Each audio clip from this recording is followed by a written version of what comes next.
അസ്സലാമു അലൈക്കും വറഹ്മത്തുള്ളാഹി തആല വബറകാതുഹു. പ്രിയപ്പെട്ട കൂട്ടുകാരെ, നമ്മുടെ മുത്തുനബി സല്ലല്ലാഹു അലൈഹി വസല്ലം പലപ്പോഴും പറയും, കളവ് പറയരുതേ, കളവ് പറയരുതേ. ശത്രുക്കൾ പോലും നബി സല്ലല്ലാഹു അലൈഹി വസല്ലമയെ വിളിച്ചിട്ടുണ്ട് അൽ അമീൻ. ഒരിക്കൽ ഒരു പ്രവാചകൻ വന്ന് നബി സല്ലല്ലാഹു അലൈഹി വസല്ലമയോട് പറഞ്ഞു, യാ നബിയേ, യാ നബിയേ, ഒരേ സമയത്ത് എല്ലാ തെറ്റുകളും മാറ്റാൻ കഴിയുമില്ല.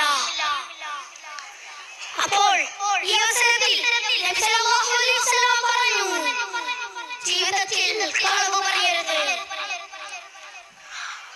ആ പ്രവാചകൻ സന്തോഷം